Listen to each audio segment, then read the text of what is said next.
Okay, so picture this.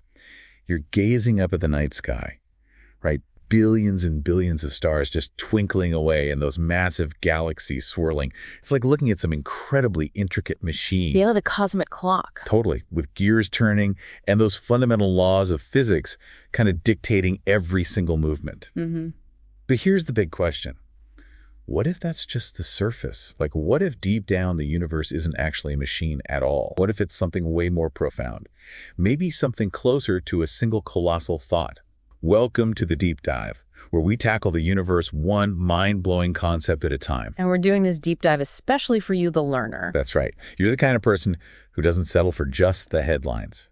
You want to understand the entire source code. You're after those flashes of insight when seemingly unrelated ideas suddenly click together and reveal the hidden architecture of reality. Exactly. You crave that deep understanding, but you want the journey to be exhilarating, not exhausting. So prepare to have your assumptions delightfully dismantled. Because today, we're not just dipping our toes in the water.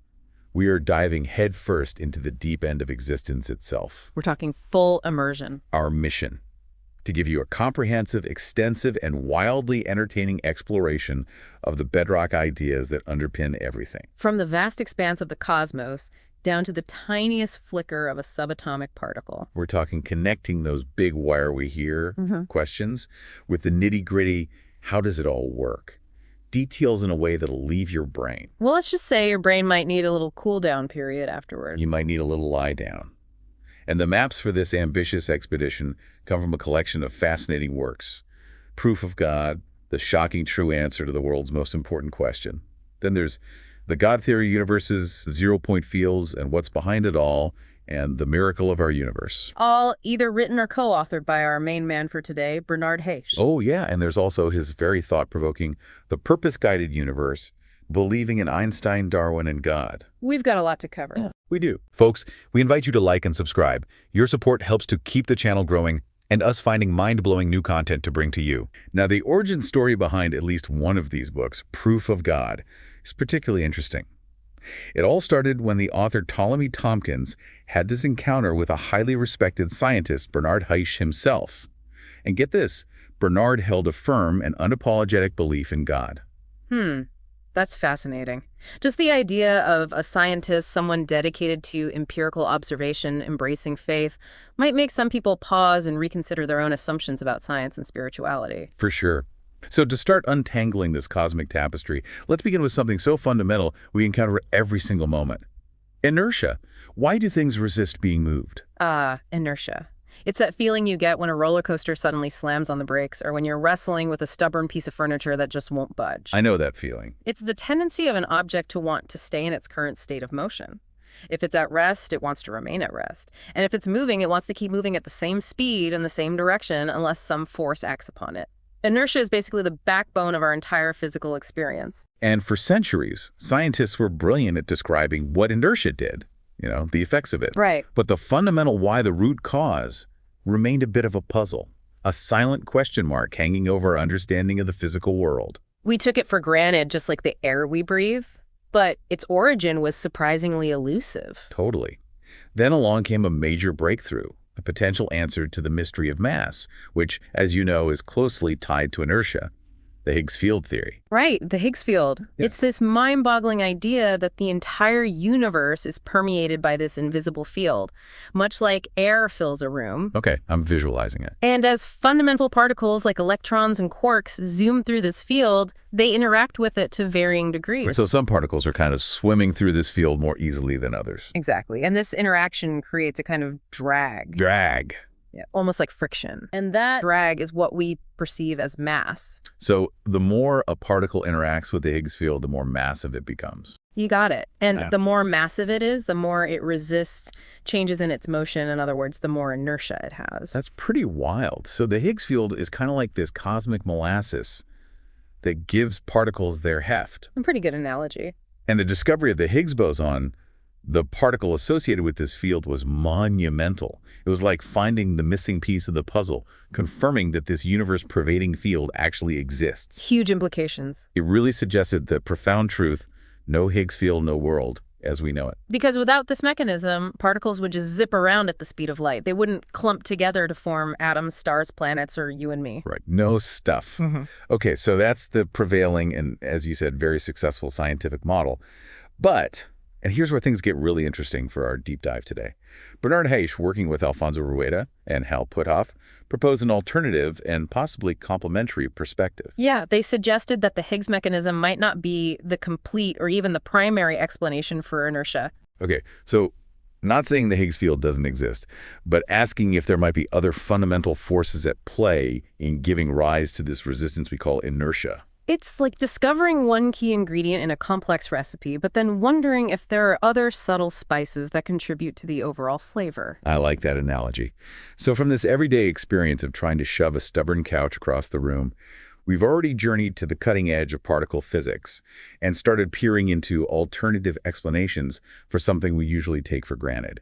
And trust me, this is just the warm-up act. Oh yeah, things are about to get really wild. When we zoom down to the quantum level, things get, well, delightfully weird. Buckle up. So the quantum realm, the world of atoms and those subatomic particles, it operates under a totally different set of rules than the familiar macroscopic world we experience. Our everyday intuition, honed by interacting with objects we can see and touch like coffee mugs and trees, totally breaks down when we try to grasp the behavior of these fundamental building blocks of reality. It's like trying to use a map of a city to navigate a jungle. It just doesn't work. For example, we tend to picture an electron as this tiny solid marble whizzing around an atom like a planet orbiting a star. A classic image. But the reality, according to quantum mechanics, is far more fluid and probabilistic. Instead of a pinpoint particle, it's more accurate to think of an electron as a particle field or even a tiny knot of energy smeared out in space. Yeah, they're not little billiard balls. They're in constant motion, a kind of energetic buzzing. And here's the mind bender. They don't have a single definite location until we actually try to measure it. So it's not that the electron is just moving too fast for us to pinpoint its location. It's more like it exists in multiple potential locations simultaneously until we force it to choose one by observing it. Precisely. Think back to that marble analogy. Instead of a fixed solid object, imagine a swirling cloud of mist or energy. That's a much closer mental image of what a subatomic particle is like in its natural state. Okay, I'm trying to wrap my head around that. So this inherent fuzziness, this lack of definiteness at the quantum level is key to understanding how the seemingly solid world we experience emerges. Exactly. The solidity we feel, often attributed to the Higgs field, giving particles mass, is, in a sense, an emergent property. It arises from this fundamentally probabilistic and energetic quantum reality. So the world we experience is almost like a holographic projection arising from this deeper quantum reality. A good way to think about it. And it gets even weirder. We're talking about subatomic particles having the ability to be in multiple places at the same time. I remember reading a headline that proclaimed 3,600 atoms in 2 places at once. It sounds like something straight out of science fiction. Right. It's like something out of Star Trek. This phenomenon known as superposition has been repeatedly demonstrated through rigorous experiments. And what's really mind-blowing is that our ordinary linear perception of time, the idea that events unfold sequentially one after another, and our ingrained notion that an object exists definitively in one specific point in physical space, well, these are essentially illusions when we peer into the subatomic realm. They're limitations of our macroscopic senses and our cognitive framework, not fundamental truths, etched into the fabric of reality at that level. So the very bedrock of existence at its most fundamental level is far less concrete and far more like a shimmering haze of possibilities than the stable, predictable reality we perceive. Reality is much more fluid and mysterious than we tend to assume. And this radical departure from our everyday experience leads to some truly profound inquiries about the nature of reality itself. Which brings us to a topic that's been debated for millennia and is now finding renewed relevance in light of these quantum revelations. The role of consciousness. Ah, consciousness. What is this inner experience of being aware of having thoughts, feelings, sensations? Where does it originate? How does it relate to the physical world?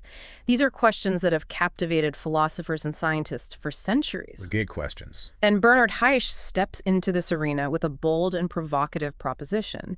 He suggests that consciousness might not be merely a byproduct of physical matter, but perhaps a fundamental ingredient of the universe itself. Whoa. Potentially even more primary than matter. He goes as far as to suggest that consciousness is the ultimate building block of our universe. Nothing could happen without consciousness. It is God's greatest and most mysterious gift to us. That's a pretty huge statement, especially coming from someone grounded in scientific inquiry.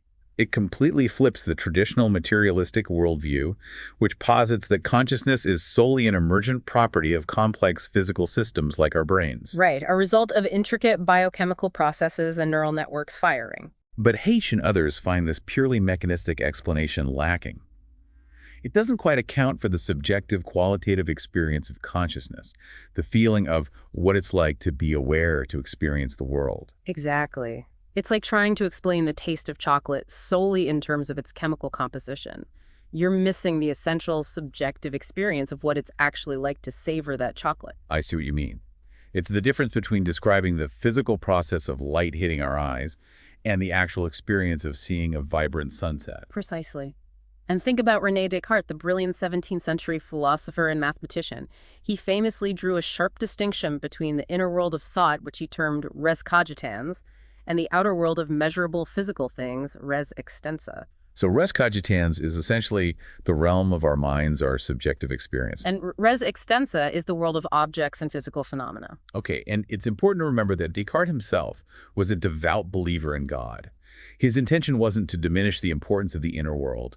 Right, he was simply trying to understand its unique character and how it related to the physical world. But as science progressed, particularly with the rise of Newtonian physics, the emphasis shifted dramatically towards the quantifiable, the measurable, the res extensa. And the inner world of consciousness was often relegated to a secondary, less real and less scientifically valid domain. Yet, even a scientific giant like Albert Einstein, someone so deeply immersed in the objective laws of the universe, recognized the profound significance of the subjective experience of wonder. He famously said that the most beautiful thing we can experience is the mysterious sima. It is the source of all true art and science. He saw that sense of awe and the yearning to understand the unknown as the very engines of discovery. It makes you wonder what we might be overlooking if we solely focus on what can be weighed, measured, and dissected. A good point. So we've got this fascinating tension between the objective world of science and the subjective realm of consciousness. And this brings us to another mind-bending concept, the possibility that the universe itself might be akin to a colossal, incredibly sophisticated computer program, a simulation. Whoa, are we talking about the Matrix here? Is our reality just lines of code run by some cosmic supercomputer? The analogy does have some resonance. The basic idea is that what we perceive as fundamental separations within the universe, the vast distances between galaxies, the distinct boundaries between objects, these might not be intrinsically real at a deeper level. In a computer simulation, after all, distance isn't an inherent obstacle for the programmer. Everything exists within the framework of the code. Right. And some physicists propose that our entire reality might be constructed from fundamental units of information, much like a digital image is composed of individual pixels. These bits of information would be the ultimate building blocks of reality. That's one compelling way to envision it. Now, one could take this notion down a rather unsettling path, suggesting that we humans are merely digital avatars, transient data points within this cosmic simulation. The classic brain in a vat scenario. But Bernard Haisch offers a more uplifting and potentially profound interpretation.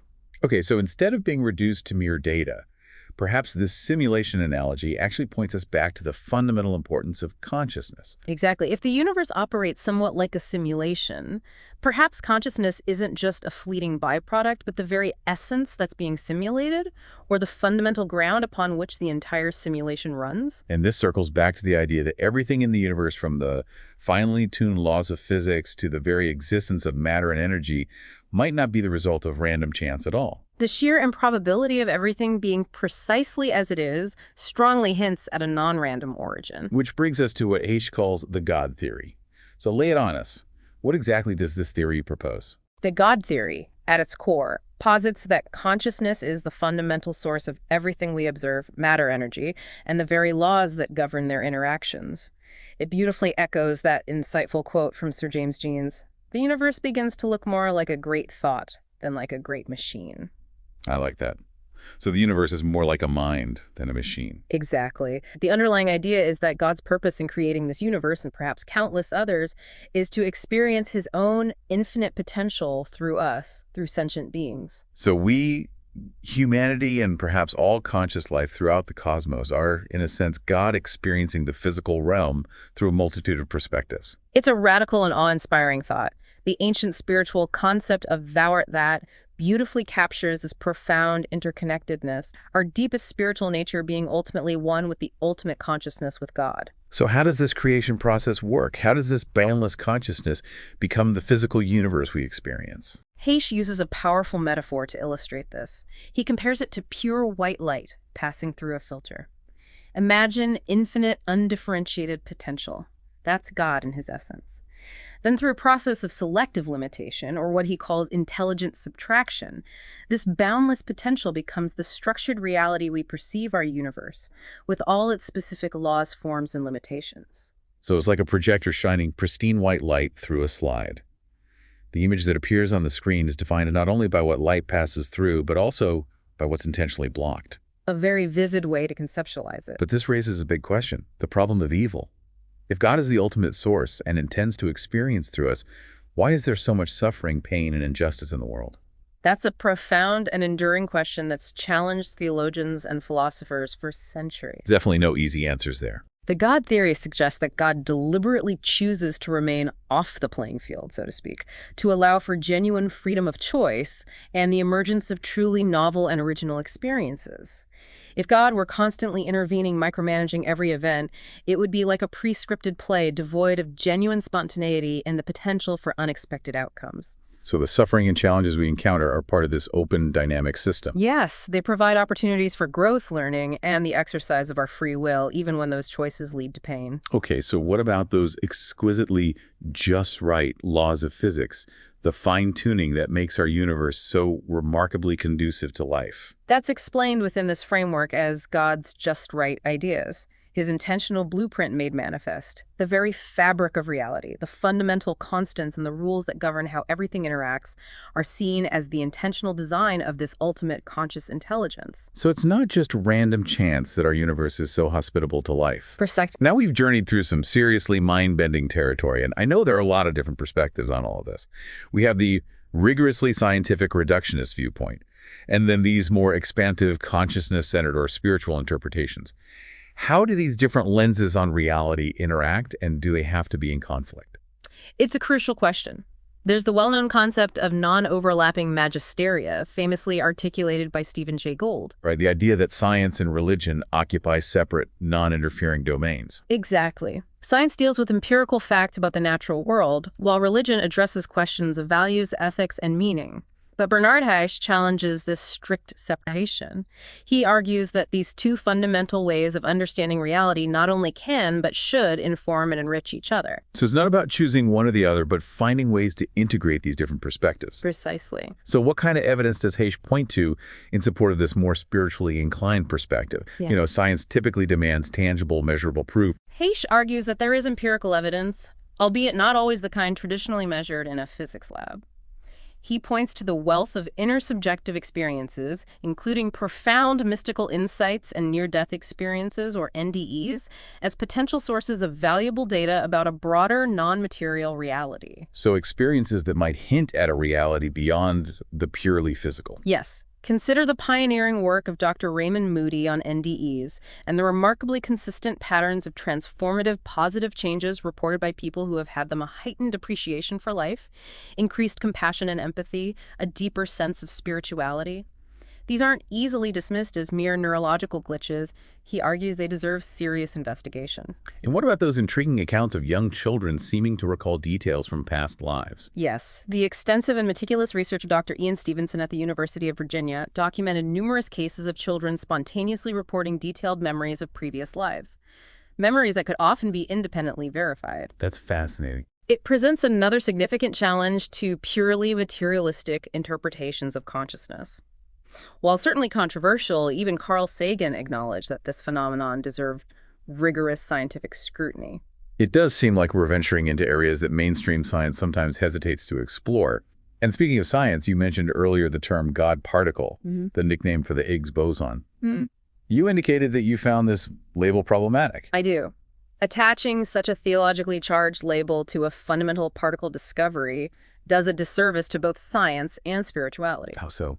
It sensationalizes a profound scientific achievement and creates unnecessary friction between these two vital ways of seeking understanding. It's a simplification that obscures the intricate beauty of the science itself. So it's more about the media hype than the actual science. In many ways, yes. Okay, so we've covered the enigmatic nature of mass, the quantum enigma, the potential primacy of consciousness, and the contours of the God theory.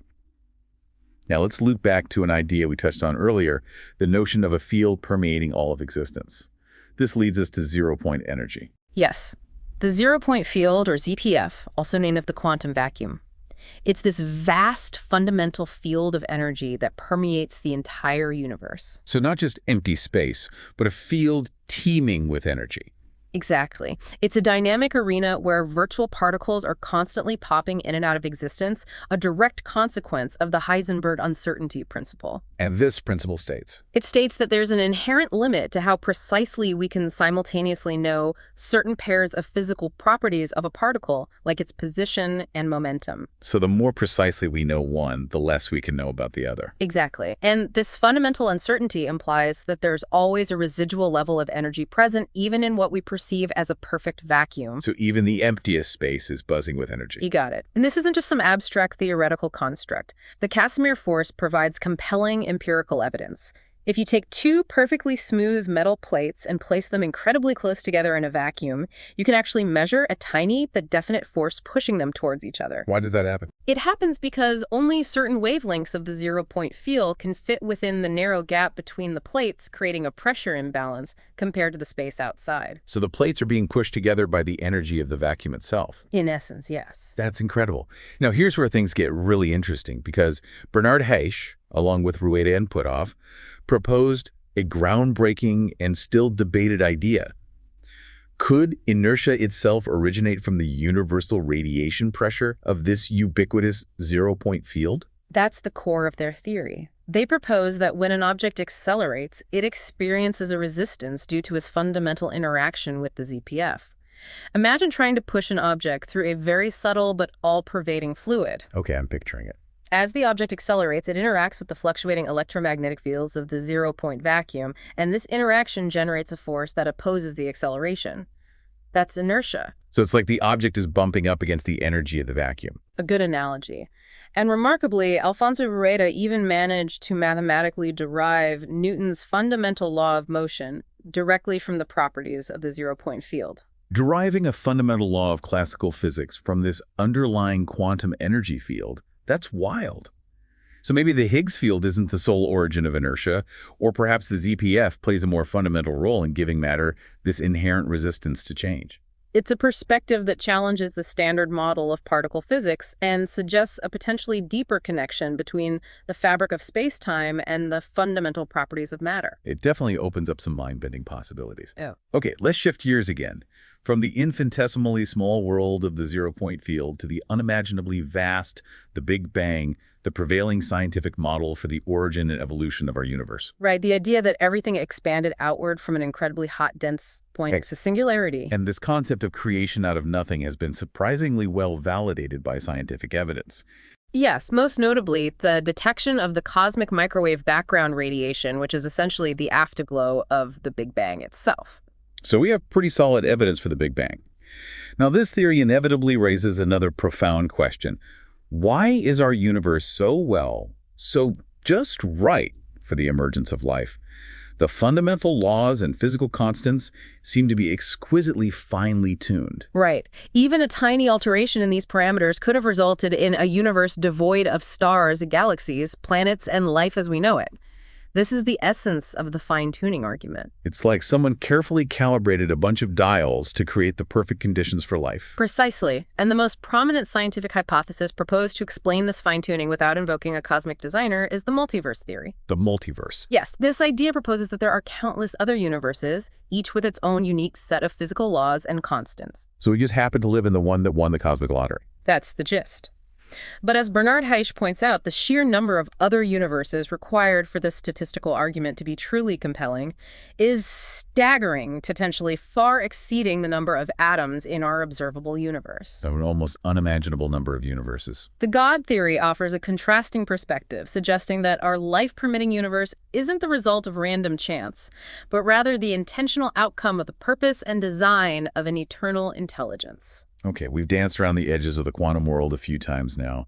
It seems like this is an area we need to delve into if we want to understand the nature of reality and the potential role of consciousness. Let's talk about some of his most counterintuitive aspects like superposition and entanglement. Absolutely.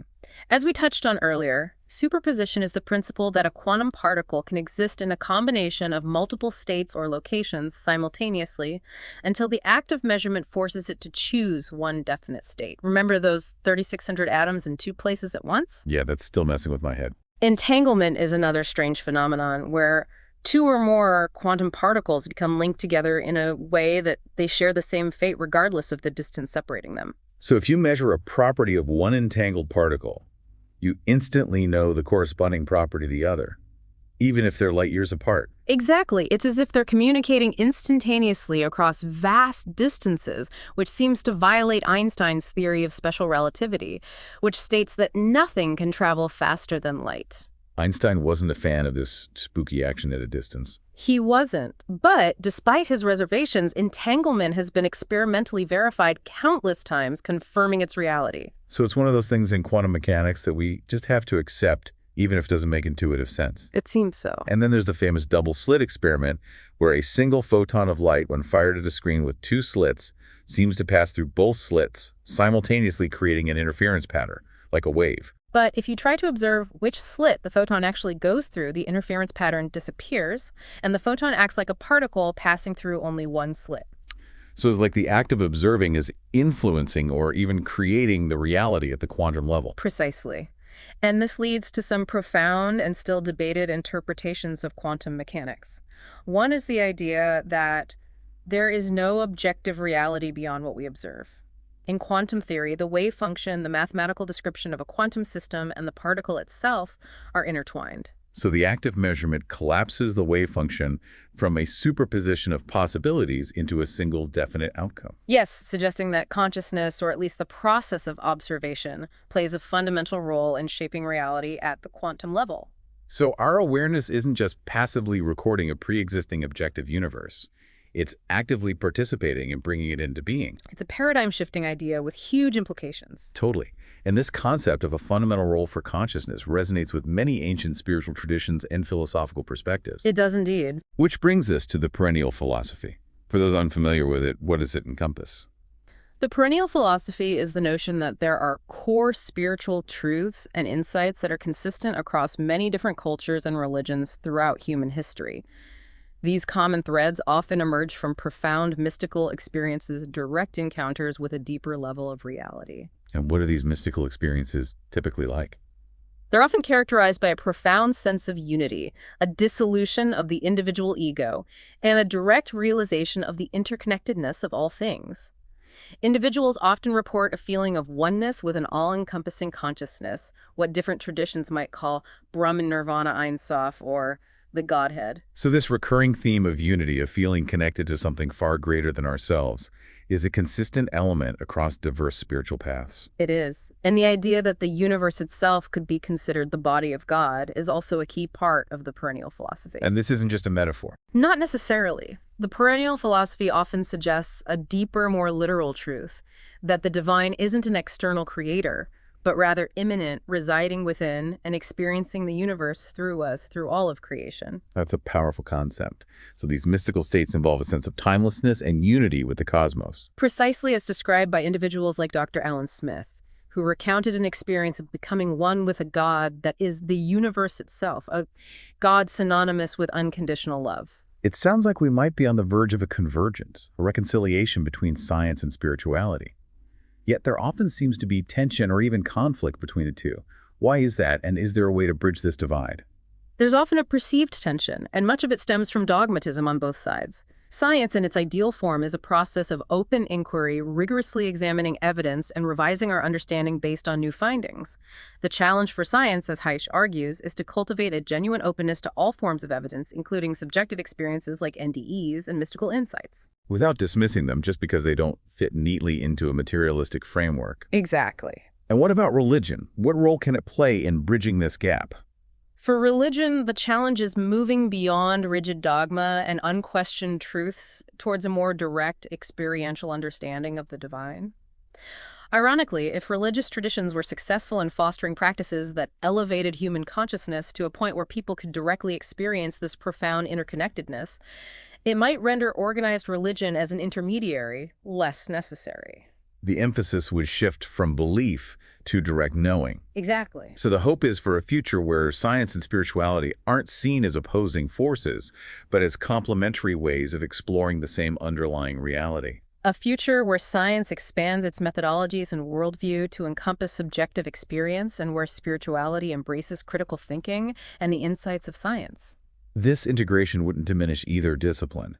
It would lead to a more comprehensive, nuanced, and awe-inspiring understanding of ourselves, our place in the cosmos, and the very nature of existence. It's an exciting possibility. So we've covered a lot of ground in this deep dive, from the solid world of everyday experience to the probabilistic realm of quantum mechanics. We've explored the implications of consciousness and considered the possibility of a universe imbued with purpose. We've delved into the nature of mass and inertia, the strangeness of the quantum world, the potential role of consciousness, the idea of the universe as a thought or simulation, and the perspectives offered by the God theory. And as extensive as this exploration has been, it's really just an introduction to these topics. Each of these areas could be its own deep dive. There's always more to learn and explore. So as we resurface from this deep dive, I want to leave you, the learner, with one final thought to ponder. If our individual consciousness is ultimately connected to a universal consciousness, what are the implications for our understanding of ourselves, our potential, and our relationship with everything around us? A profound question indeed. So that wraps up another mind-bending exploration here on The Deep Dive. We hope you found this journey through the mysteries of reality as awe-inspiring as we did. It's been a pleasure exploring these concepts with you. And if you enjoyed this deep dive into the fabric of reality, don't forget to hit that like button and subscribe for more dives into the captivating unknown. We're always thrilled to explore the boundless depths of knowledge with you, our amazing learner. Until next time, keep pondering those magnificent mysteries.